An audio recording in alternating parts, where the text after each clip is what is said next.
So if you don't want to be on camera, that's quite all right. Keep your camera turned off. However, we would ask that if you're comfortable with having your camera on, please turn it on, because we would like the audience to be involved as much as possible. I'm sure you will have many thoughts you would like to share. So please do turn it on so we can see each other and feel we are together, even if virtually.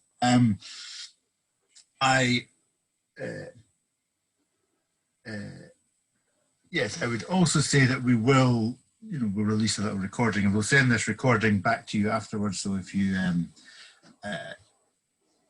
miss anything, you'll get another chance to hear it afterwards.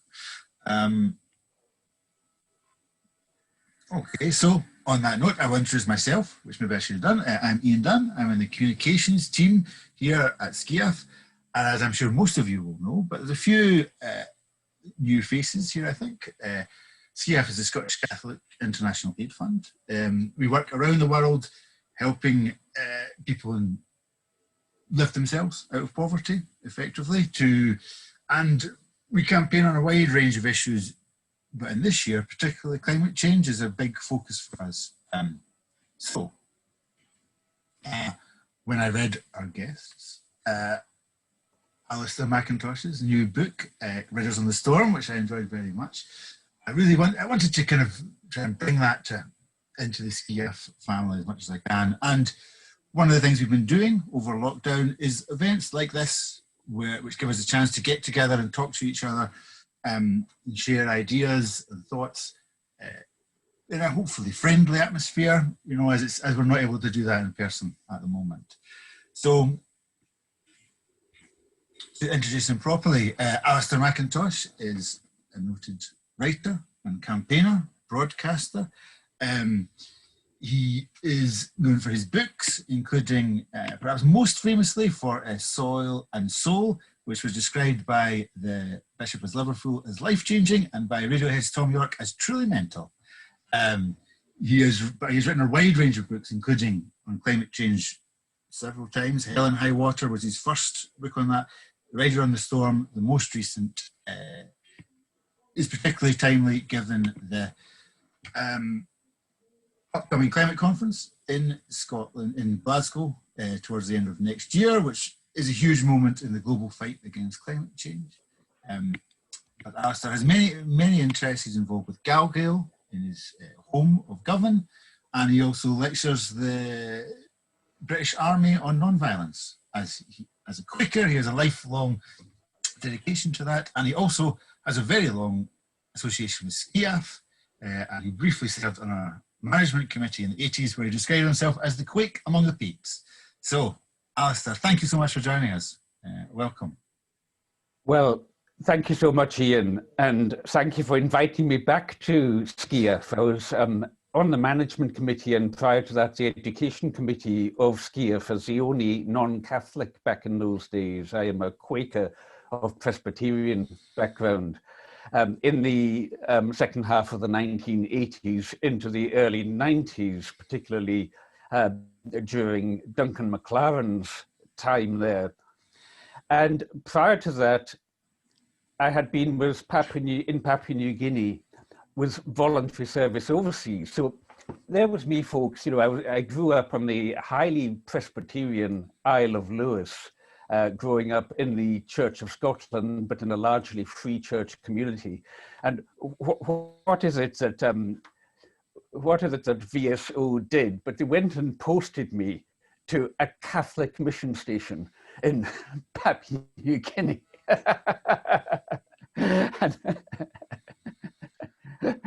My goodness, I mean, I was hoping I might be sent to India and meet some Hindu guru or something like that. And instead, I got sent to this Catholic mission station armed with a retired Australian Archbishop, Virgil Copas, and 4 missionary of charity Mother Teresa nuns. Well, it turned out that was to be a fantastic experience because of the way it introduced me to, in particular, to liberation theology. So just clear my throat for a moment. What I'm going to do, because Ian asked me to say a little bit about how that influenced my work, and then lead into climate change and riders on the storm here, the book that I just produced. So I just want to ground us a little bit in that background that helped to educate me. And then I want to talk a little bit about the book. And then I want to talk about not just Catholic social teaching, but the engagement of faith groups generally in development. I think that there is an issue that I want to be a theme of this talk today, that if our work is coming from a faith perspective, whether it's my own Quaker perspective or a more Protestant Christian Aid perspective, or the Catholic agencies, SCIAF, CAFOD, Missio, Miserio, Broadlake Dellen, the whole gamut of them, if our perspective is coming from that, the question that I'm so often posing to people these days is, should we merely be trying to replicate what the mainstream secular organizations are doing? You know, should we be another Friends of the Earth or Greenpeace or WWF when it comes to climate change? Or do we have things of particular depth to say about the human condition? And in particular, this term that has been gradually developed since around the time of Vatican II in the Catholic Church, integral human development. And I'm pleased to see that in the Pope's latest encyclical, to which I'll be referring shortly, Francis uses that term 7 times, the most I've ever seen in one of the encyclicals. And so integral human development, integral meaning taking on board everything, the whole gamut of soil, soul, and society. Soil, our relationship with the earth. Soul, our relationship with the divine. Society, our relationship with community, with one another. And I think that it is the case that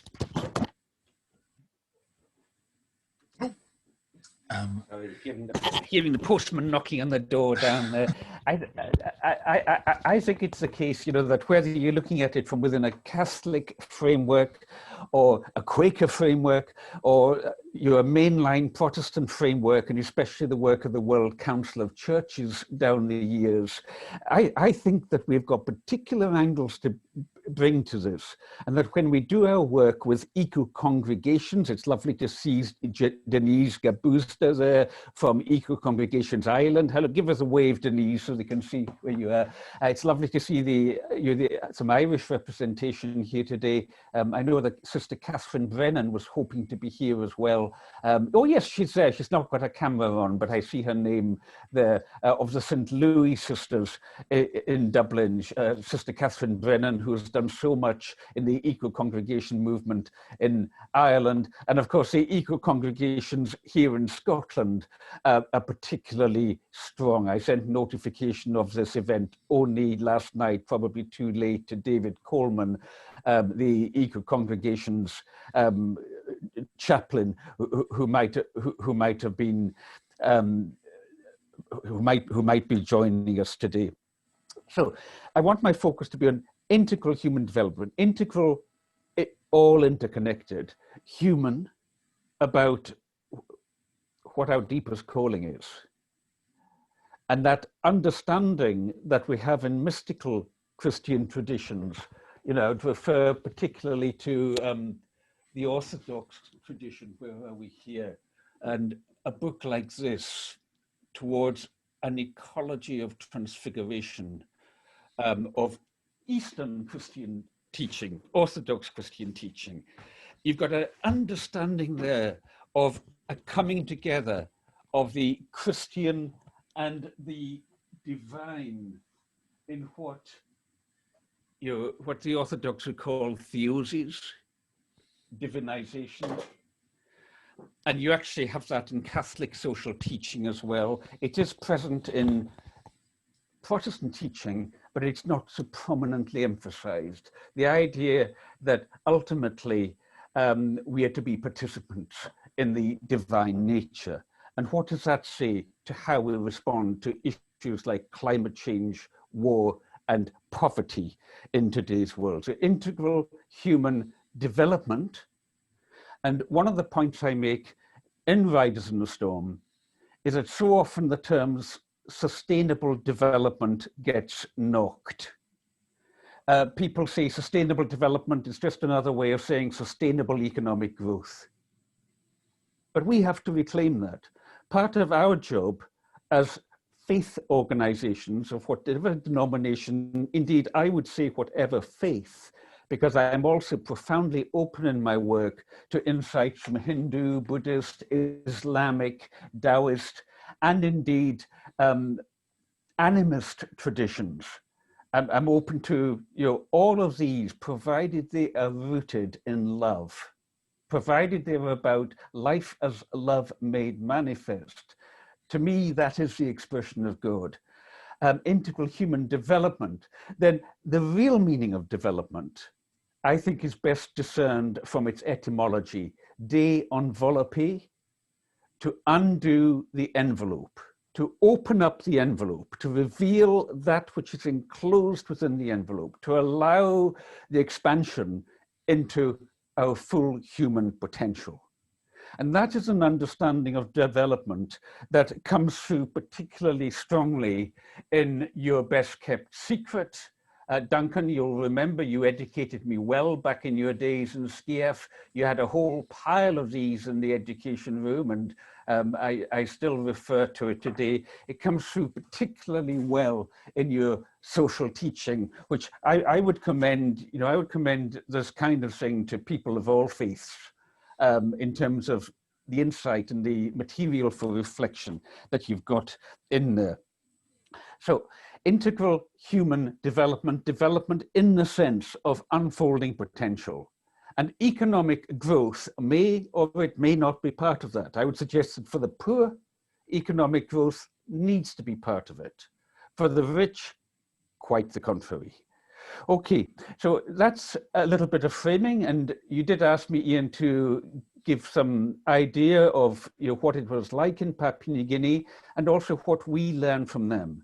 And I'm just going to quickly show you that with some slides here, if I can share screen.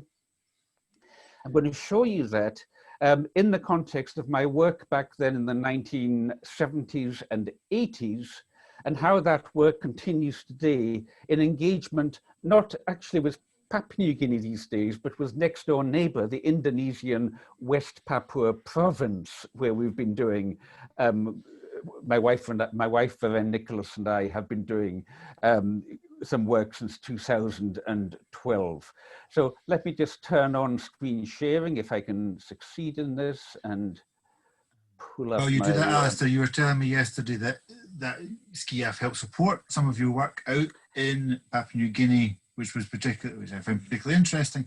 And also one of the most interesting sections of the book for me was that you brought some leaders from Papua New Guinea over to Lewis, and the shared experiences that those communities had from two sides of the world were really striking, really comes through very clearly in the book. Well, you see, Ian, in SCIAF, precisely because you're informed by a tradition which has taken a lead role in developing liberation theology. Mm-hmm. Liberation theology. Theology that liberates theology itself to do what it should be doing, and does so by emphasizing Christ's and the Hebrew Bible's preferential option for the poor. The idea that God is, or rather the discernment that God is for everybody, but God, if you ask what side God is always on the side of the suffering. God is always on the side of the poor. So God loves the rich, but God seeks to pull the rich into relationship with the poor. And therefore, one thing that you've always been very strong on in SCIAF, and I learned this especially during Duncan's time and from the people in Papua New Guinea in the 1970s, is that we deepen spiritually through our solidarity with the poor and discovering the poverty in ourselves, especially if we're from rich countries, discovering our spiritual poverty and what we might learn from people who've got very little. So here we are, there's the Catholic mission station in Kerema in Gulf Province in Papua New Guinea, to which I was posted. you can see the, this was 1977, I took this picture. You can see the dugout canoes there. You can see the abandoned water tanks on the beach and the kind of houses, the bush material houses that people lived in. I lived in, that was my room up there in the house, and the teachers were in these rooms, and the boys' dormitory was behind us, and teaching rooms downstairs. And there I am, that's with Archbishop Virgil Corpus. And can I draw your attention to something? Because one thing that made me uneasy about being sent to a Catholic mission was the idea of, you know, converting the heathen. And if you look behind, there, you know, on the classroom walls, you've got traditional spirit masks, you've got the traditional animistic religion being respected, the respect for ancestors, the respect for mythology that the bishop here was very keen on promoting, of not, you know, not wiping out what had been there before, but integrating it. Oops. There's Sister Leah, one of the missionaries of charity, an Australian nun who's, you can see from her face, a very lovely person.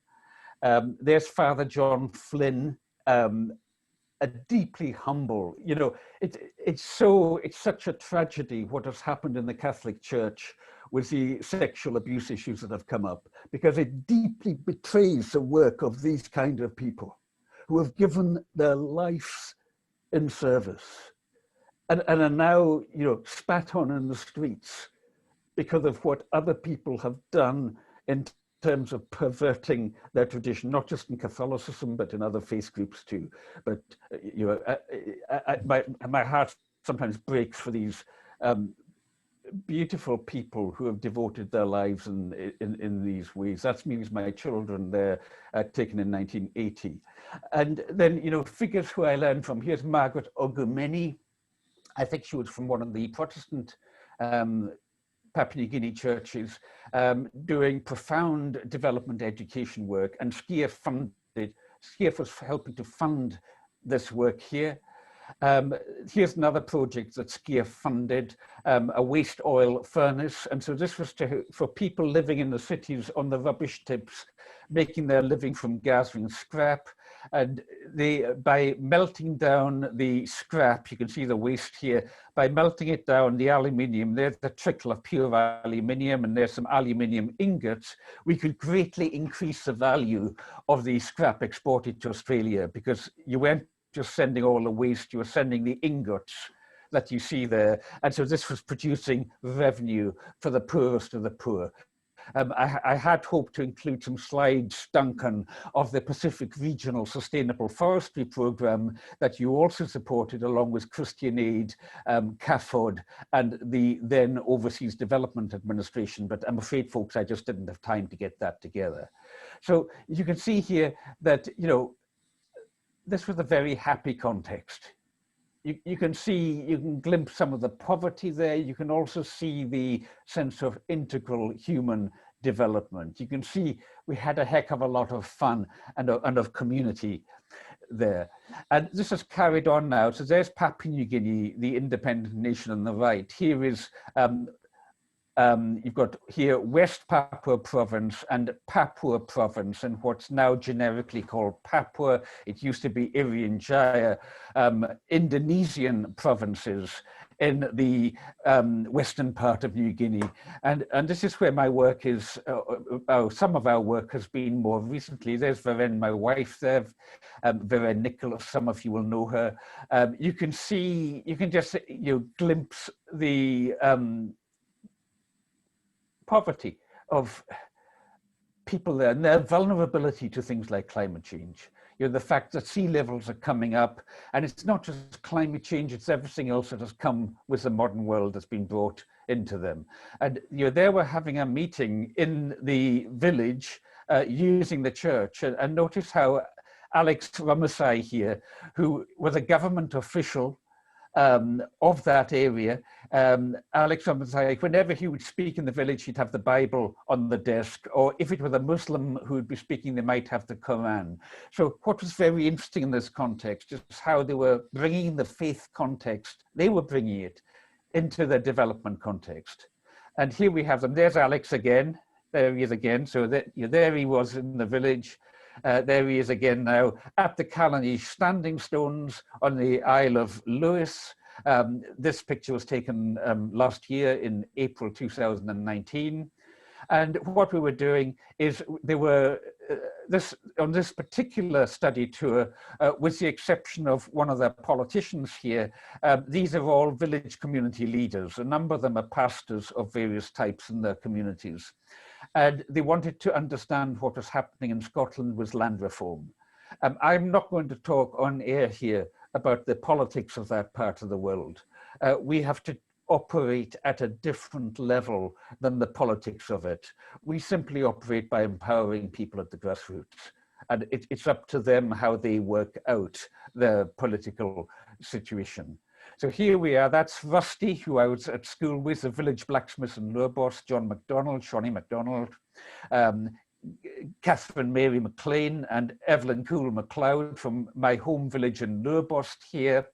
And we're taking them out to look at, in this case here, climate change happening. So here's the Fiannagan, the lazy beds of raised bed agriculture. Notice how, since I was a boy, these used to terminate well before the sea, but now the sea level's been rising. It's risen about 6 inches globally and about 10 inches locally because of local subsidence.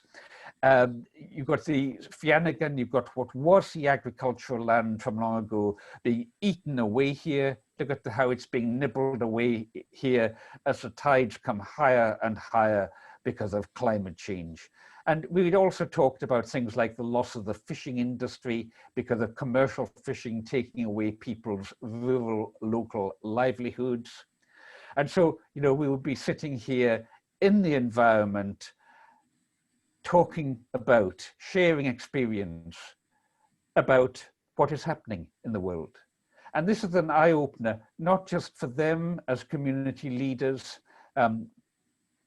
There's Mama Moran there, not just for people like Mama Moran, one of the village matriarchs in their world, but also for our young village matriarchs, because when they reflect on their experience in global context, it just opens everybody's eyes.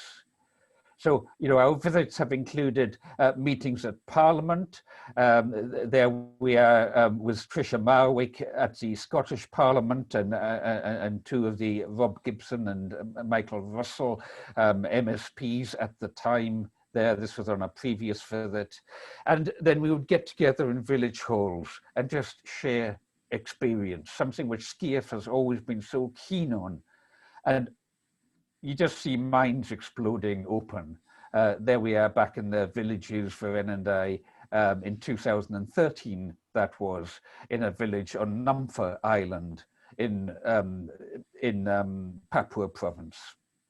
And you say, well, at what levels does this affect people? It affects people right from the very grassroots level, right through to Alex here, writing a book on liberation theology and collaborative leadership based upon Veren's work at the Centre for Human Ecology, or linked to the Centre for Human Ecology. That was the auspices under which we operated. So he's been writing these books in Indonesian based upon these study tours here, and therefore propagating these ideas into their community. And what do they say about it? Here we are at one of the monuments to the land raiders, and the groups, this is Stoneway Gazette, this was the 2015 exchange. We have seen that people here have two things that make their communities work: love and a sense of ownership. The land in Papua is more productive, but because these people love so much, it holds it all together. They're happy to live for other people and not just for themselves. They understand that land is God's creation. Now, those people you see there, there's Leela. She was actually leader of the delegation there. She's wearing the hijab. She's wearing the Muslim costume. There are several other Muslims here, as well as Christians, and as well as people of animist, indigenous persuasion. Often these things are all overlapping together. But there you see it.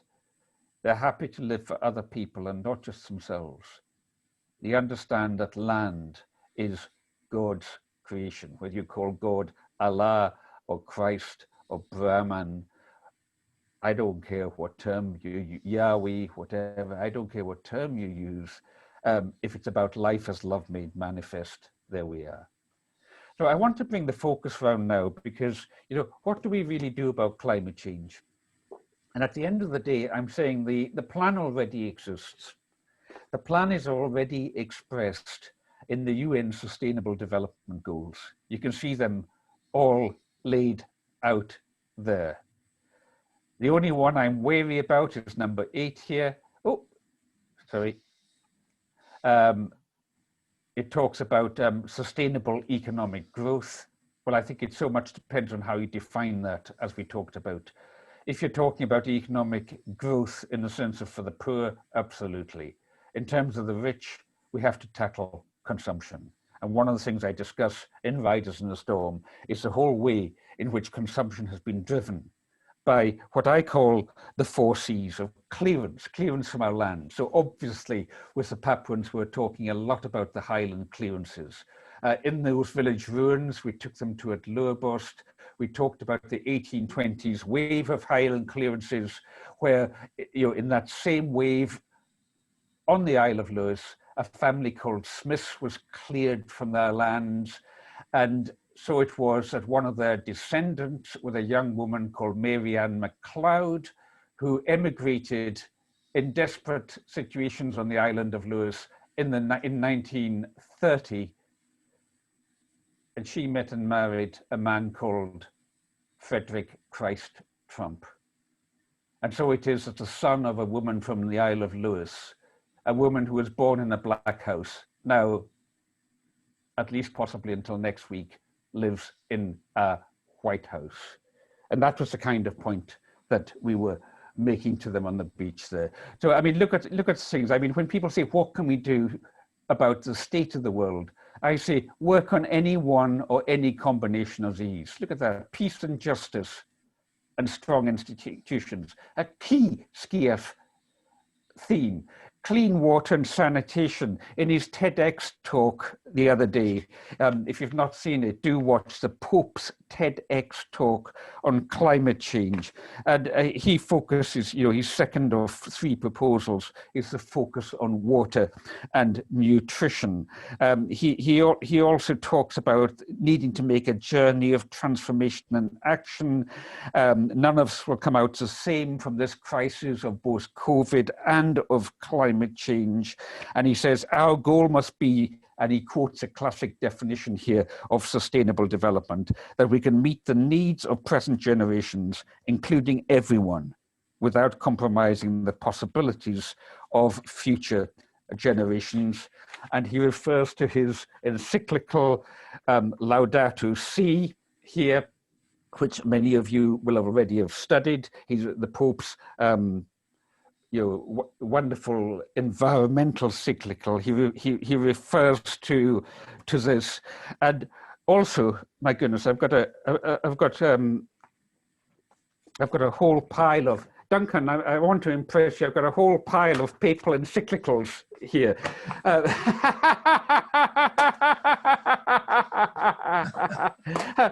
This one by Benedict is actually very good. I'm not a great fan of Cardinal Ratzinger as he was, but in this he talks about human ecology, my own discipline, over and over again. And there's actually some very good stuff here. What are you doing here? Sorry, folks, I got the wrong department mixed in here. But actually, this is very interesting because, on the Protestant side of things, if you look at the Westminster Catechism that comes out of the Westminster Confession of Faith, if you look at this, it's got a real strong focus on creation and providence. You've got question 8 here. How does God execute his decrees? In other words, how does God act in the world? God executes his decrees in the works of creation and providence.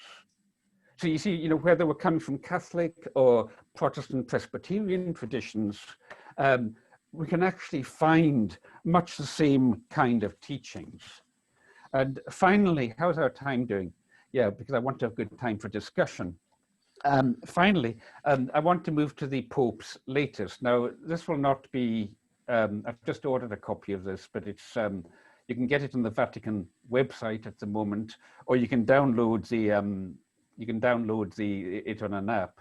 But this is the latest, and you know, Duncan, where are you, Duncan? There you are. Duncan, you know, suitably taught me to be suitably reverential towards the Catholic Church. With me being a Quaker, we used to have a joke about the Papes and the Quakes getting it together, and so, you know, in suitably irreverential mode, I've nicknamed this Tutti Frutti. Because that way I can remember the complex name. But Frattelli Tutti, it means your fraternity or brotherhood together. Tutti Frutti was, of course, an Italian mix of different kinds of fruits. Tutti meaning all together, fruity fruit. But what you do, you bring the fruits together into a basket. And what we have to do in these times is take the warp of a basket. Where am I?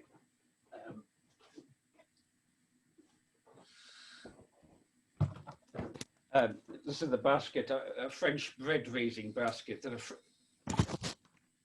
a French baker gave to me, or a Breton baker on Wesson Island. And you see, you've got the long strands of the basket, the warp.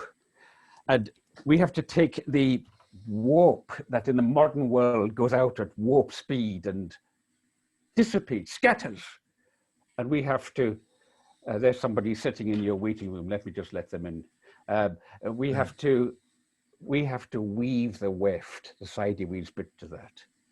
And, you know, this is why, folks, this is why every part of what we're doing matters, because no matter how small, you know, when people say to me, what are you doing about climate change? What are you doing about war? What are you doing about poverty? I can point to some big things like this work, but the most important stuff is on the street. The most important stuff is how you interact with your neighbor who runs the Pakistani grocery shop, or how you interact with somebody who's been fighting in wars and is psychologically damaged because of it. Do you just reject them because they've been and killed people? Or do you bring them back into the community? Do we treat each other, even Donald Trump, as the prodigal son? Come home, Donald. Come home to the community in whose basket you were raised.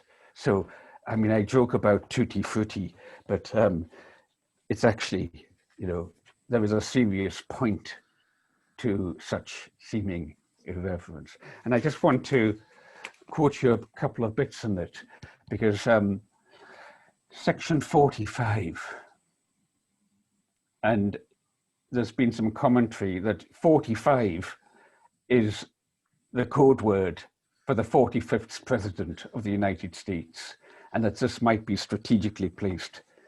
And it's talking about the problems with social media and saying how instead of rubbing shoulders together, we now find ourselves involved in exchanges that are merely parallel monologues.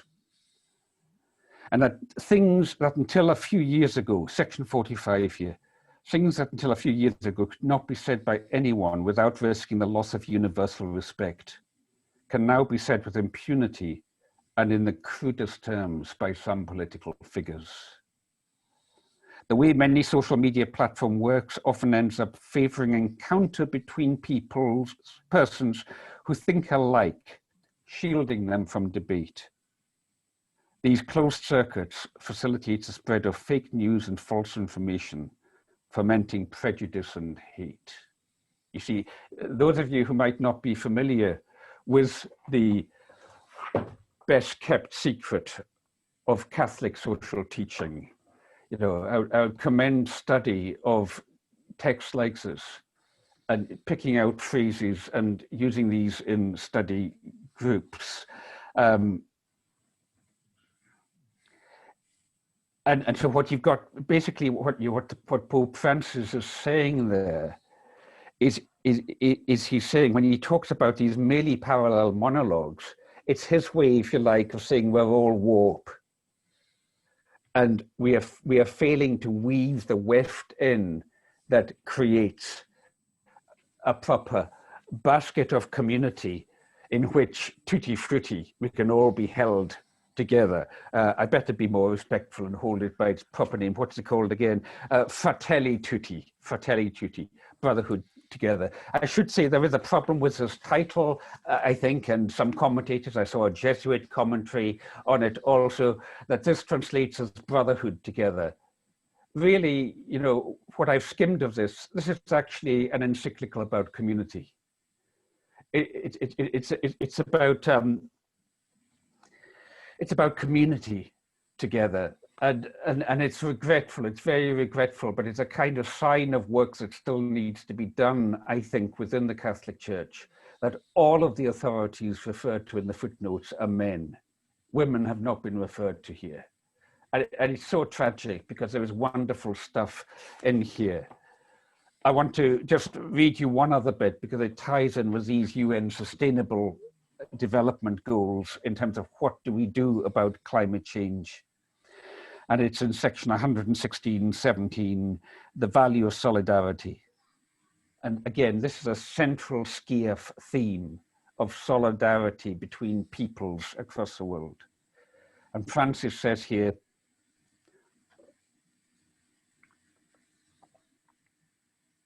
solidarity is a word that is not always well received. In certain situations, it has become a dirty word, a word that dare not be said.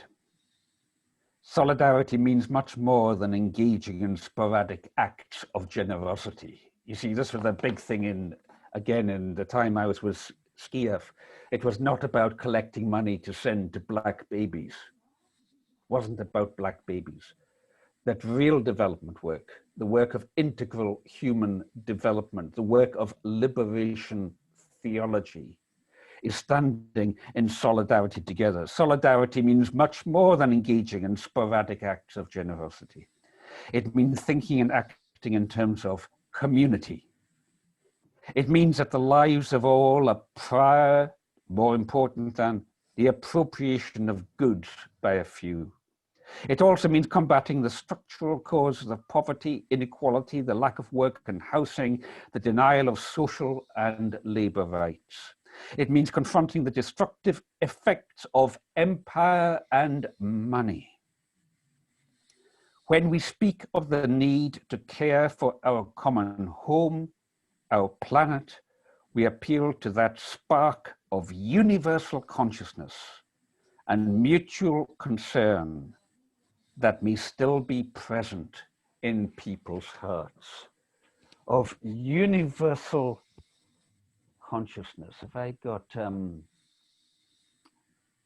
I put it back up on my shelf somewhere, a book called A Basic Call to Consciousness by the Haudenosaunee, the First Nations people, in 1977, I think it was, A Basic Call to, oh, there we are. You see, this is coming out of an indigenous Native American people. A basic call to consciousness, or what the Pope in Frattelli Tutti speaks of. The need to care for our common home, our planet. We appeal to that spark of universal consciousness and mutual concern that may still be present in people's hearts. So folks, you know, I've not talked about wildfires, I've not talked about flooding, I've not talked about carbon dioxide and so on. I've come in at what I would suggest to you is a deeper level as faith groups. We can take the science as given. We don't need to know, although in this book, I've got 3 chapters on the current science of climate change, straight down the line from the IPCC, the Intergovernmental Panel on Climate Change. My main focus here is on the community and the spirituality that we need to build in order to face come what may in the come to pass. And I would put it to you that if you are involved in a faith group, whether it is a Catholic group or any other denomination of faith, this is a deepening that we need to bring. Jesus said, I come, you are the salt of the earth. You're the salt of the earth. You're not the bread and butter and the meat and fish or whatever, whatever the vegan or vegetarian equivalents might be. You are to be the salt of the earth. You're to be what is to be sprinkled lightly, not too heavy with it. Sprinkled lightly to bring out the deeper flavor. I come to bring not just any old life, but promised life abundant. John 10:10. To bring out that abundance of life that is the self-realization individually and collectively, the self-realization of our integral human development. Thank you. No, thank you, Alastair. That was wonderful. Thank you so much. We'd be very keen to, I'm sure there'll be people there who would have some thoughts, some questions they might want to share. Please type them in the box, or we'll keep an eye out across the chat. If you want to just raise your hand in any way, that would be great. To get things started, as we look ahead to COP, Alastair, what is it? What can Scotland bring to this, to this huge event? What is it that we can offer? When all these world leaders we expect come to Scotland next year, how can we bring some of these values to bear? Yeah. Just as you're just saying that, I'm just pasting into the chat box. I hope. There we are. Berlin, my publisher, has set up a 10% discount code, and interesting. The discount code is Keep Scot 2020. Keep things in Scotland. So, if you're buying this, if you can buy it direct from the publisher, so much the better. You'll get it post-free from them. Because our publishers, our Scottish publishers, are really struggling because so many of the bookshops are closed down and the tourist trade's collapsed. So we need to keep Scotland safe and look after things here. What does Scotland offer, Ian? When we brought the Papuans here, we showed them community empowerment in place.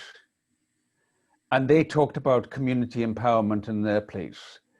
The kind of thing that fascinated them most deeply was how in so many of the communities we took them to, they had put up little community museums, like the Park Trust, the Land Trust in the southeast of Lewis, or the Community Trust in Uig. They've got wonderful little museums that ground people in their heritage, remind people of our connection with the land.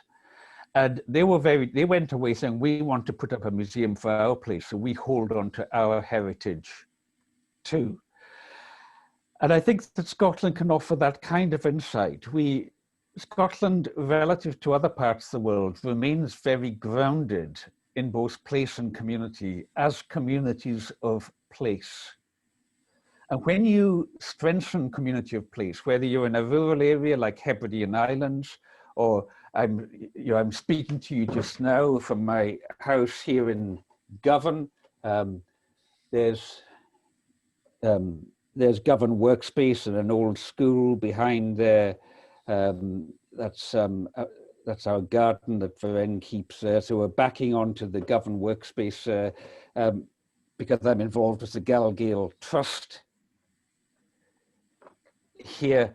And all of these things are about reconnecting people with place. With the Galgale, we get people out onto the River Clyde, rowing boats that are made in our workshops down in Fairley Street there. And I've been saying to a lot of people that, when the world comes, if the world comes to Scotland in November 2021 for the COP26, Conference of the Parties, in other words, basically the heads of government of the world, come to Scotland for the climate change conference, the 26th climate change conference. What we can show the world is community groups like the Fintry Development Trust, just north of where I'm sitting here, where they, in the case of Fintry Development Trust, they've got wind turbines that are feeding money into the community instead of into corporate pockets. So many of these land trusts, the Isle of Egg Trust, you mentioned my book, Soil and Soul, the Isle of Egg Trust that I was involved with setting up in the 1990s. You know, it's all about sustainable housing, affordable housing, well-insulated, ecologically sound, affordable housing, where people are not paying rent to a rapacious landlord, but it's all cycling around within the community. Renewable energy on Egg, they've set up wind, hydro, and solar in combination, and over 90% of their electrical needs are self-produced. And these things are all, you know, the important bit is the software. SCIAF was always very good, certainly in my time, for the, what was it, about 6 years that I was on SCIAF committees.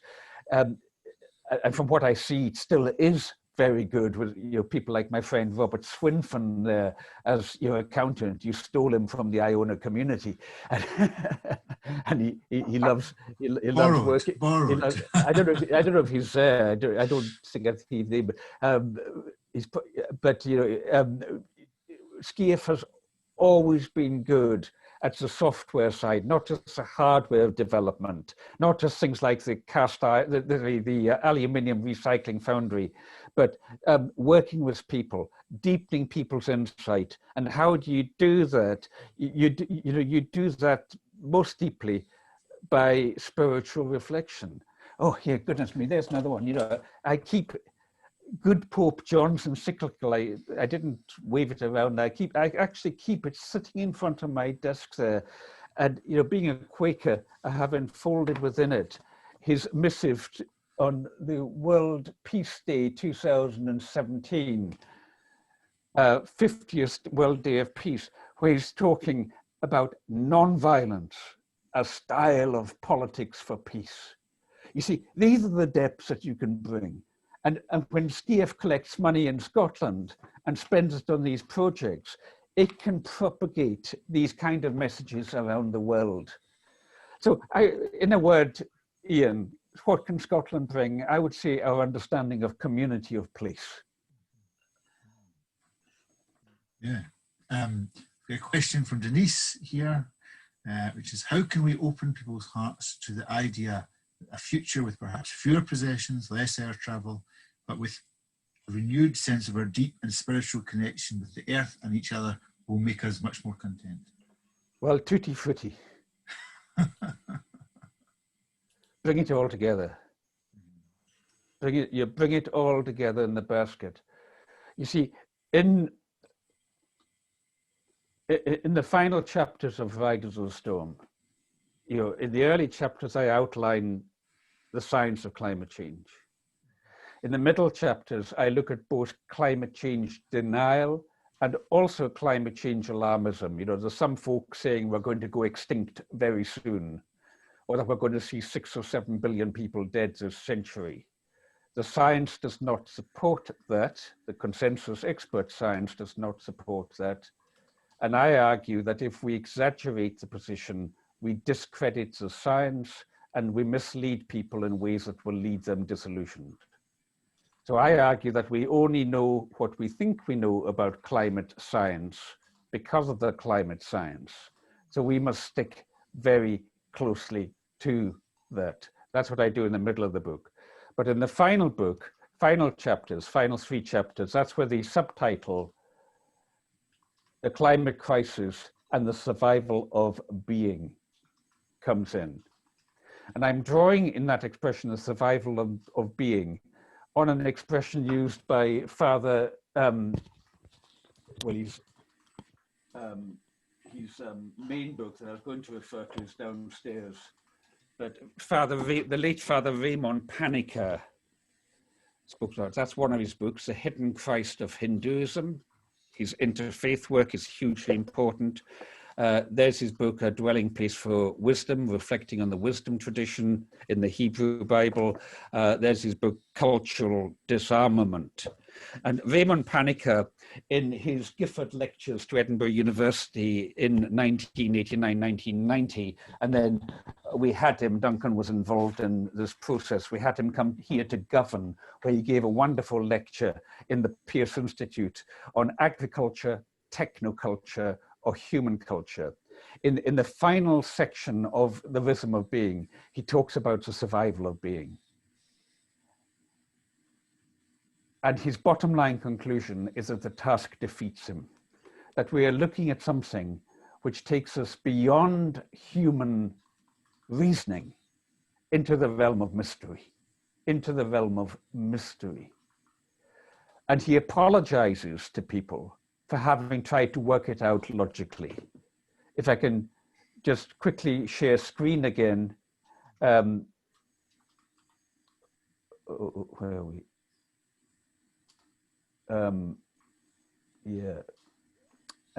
One of the things that I love in SCIAF was in 1992, SCIAF put out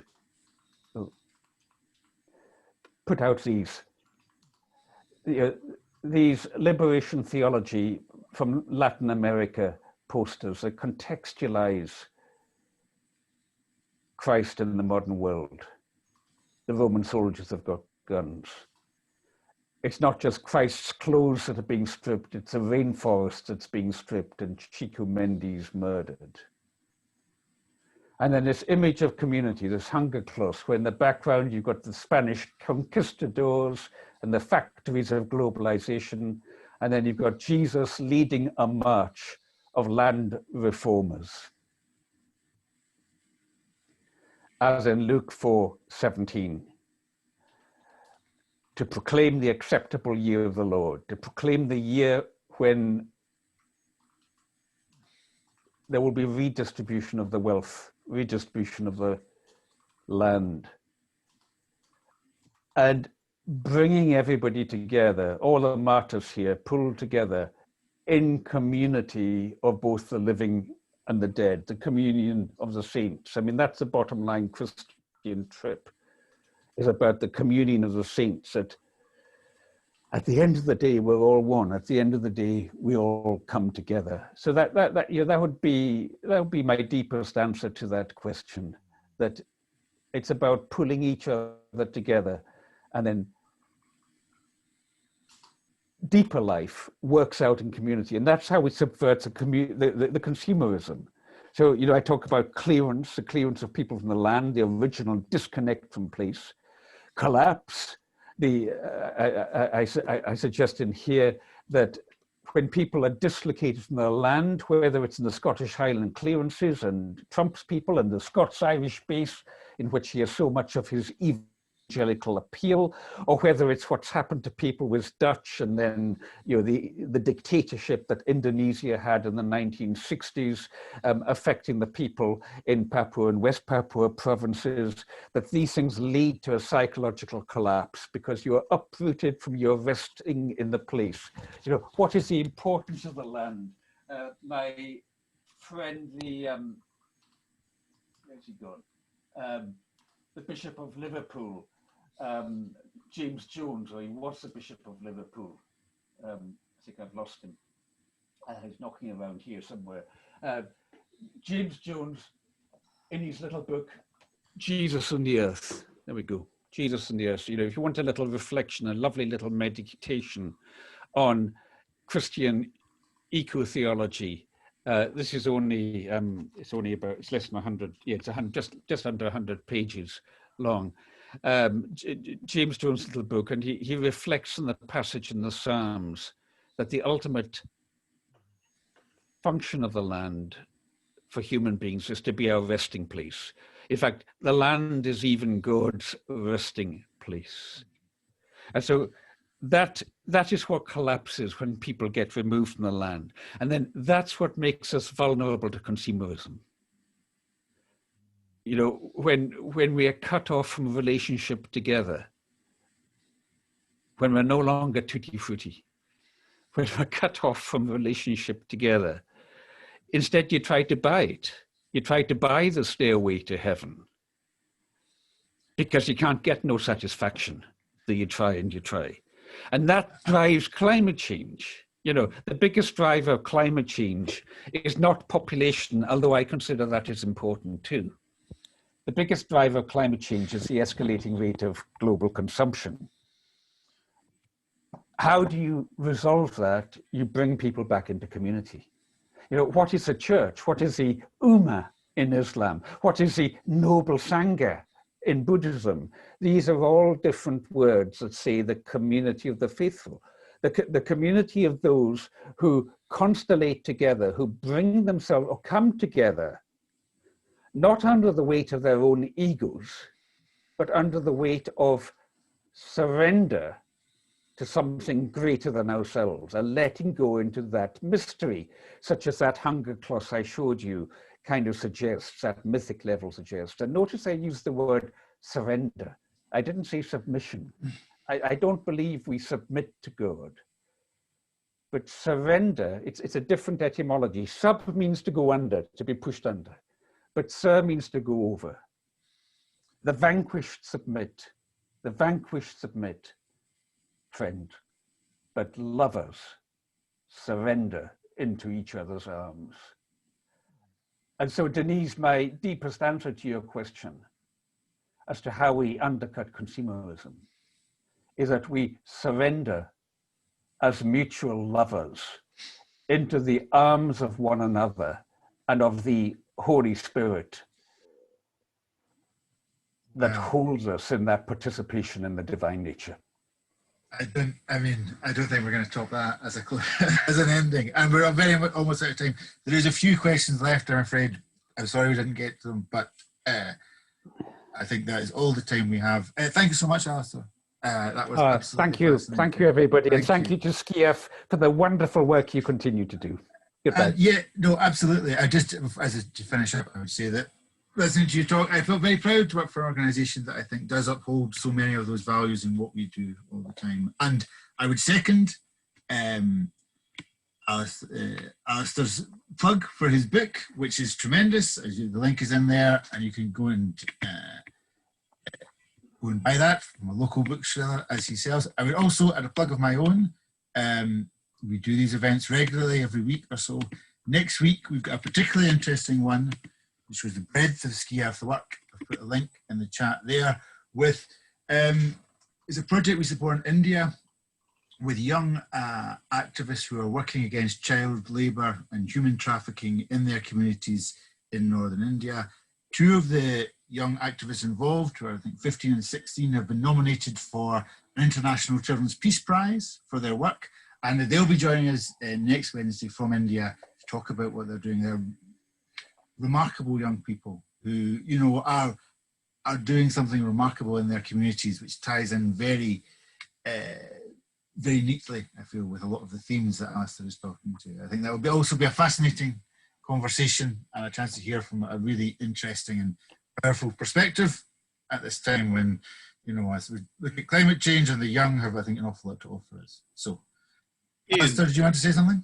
Yeah, if I could just jump in, and yes. Firstly, Alastair, thank you so much for the last hour. It's been really inspiring to hear your articulation and your connection with the ideas of Pope Francis, all of the church teaching you brought in, but really your own conviction and all your history with the subject and what you bring to it. So thank you so very much indeed. It's great to know that we continue to carry the mantle well. I always it's great to meet you, but I always look into Duncan's eyes and wonder whether we're still carrying it faithfully. So it's great to hear you and to hear we're still at it. And well, please don't be a stranger. We'd love to see more of you and hear more from you. Well, thank you, Alastair. You know, do notice how, you know, this isn't just about SCIAF. I mean, I was kind of partly joking when I sort of fed this in with the encyclicals, and I'm not a Calvinist, but you know, there are things in all of our traditions that can bring richness. And the question that I ask is, when we're talking about this basket of community, what do each of our denominations, indeed, what do each of our faiths have to bring to the basket of world faiths in our time today? And how can that deepen our integral human development? Thank you, Alastair. Thank you. Thanks, everybody. It's lovely to see you all. Yes. Yes, thank you all very much, and enjoy the rest of your afternoon. Okay. Cheers. Bye-bye. Bye-bye.